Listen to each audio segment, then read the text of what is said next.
Hey guys, Rob Roof here with a tutorial on how to set up your camera for shooting a cinematic short film. There's a few things you need to remember while you're setting up to shoot your film, and these are frame rate and the 180-degree shutter rule, a flat picture style, depth of field, and most importantly is the exposure. First, frame rate.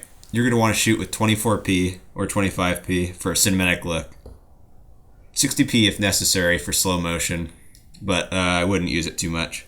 Make sure not to go below 23.976 frames per second or your video will look choppy and ugly. 2. Flat picture style.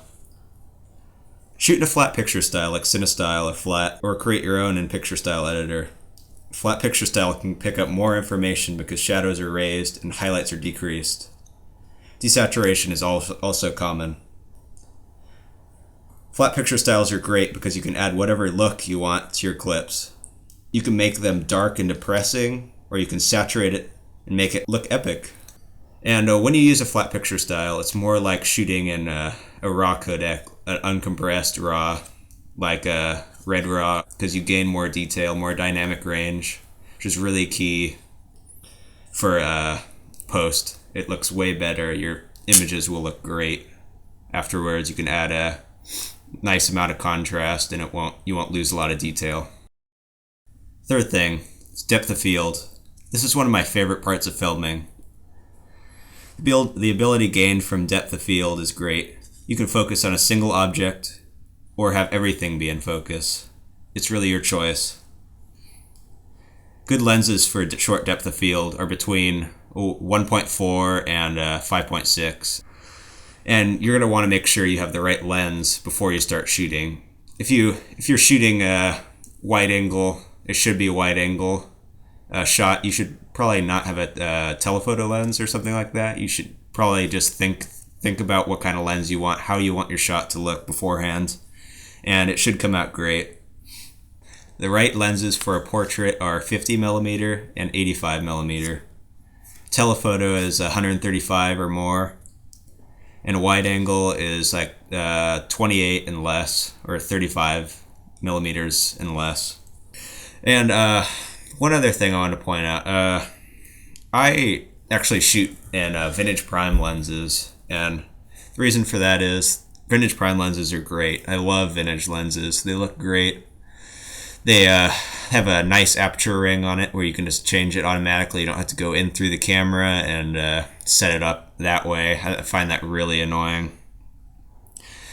And old vintage lenses are really high quality. They're all metal and the glass is really nice. Some can be a little soft and have a little purple fringing, but those are really cheap. You can find Mamiya 50mm f2 on eBay for probably like $20, and it's a great lens. I use that all the time.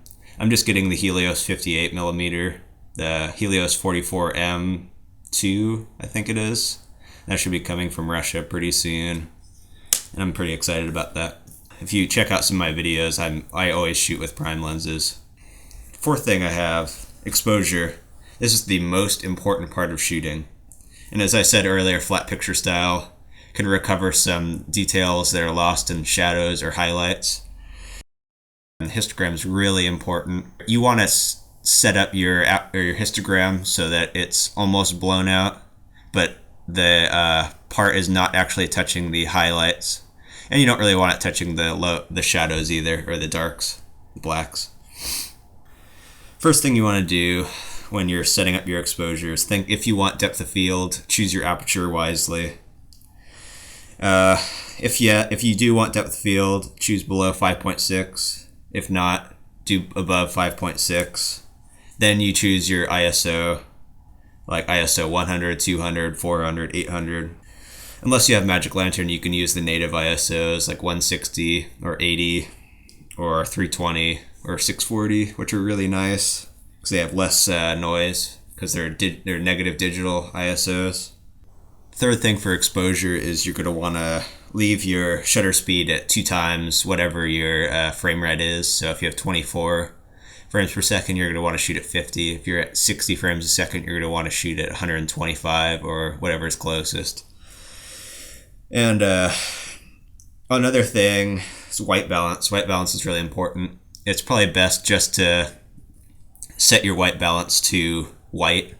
You're going to want your in camera while you're shooting, you're going to want it to be as white as possible. You can change the white balance in post if you want. It's a lot easier that way, and then you can have whatever look you want. And another thing, like one of the last things, I use highlight tone priority when I'm shooting video. It recovers a lot more detail and highlights because it brings them down. And I feel like this is really helpful if you tend to overexpose. Like I used to do that. I used to overexpose a lot. Now I pay a lot more attention to the histograms.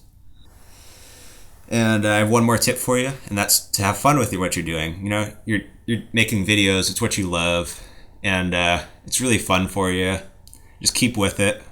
Don't get discouraged. Don't let anyone tell you you're bad at it. Just keep at it, and you'll do great. And yeah, thanks for watching, guys. Be sure to like, comment, subscribe, and have a great day.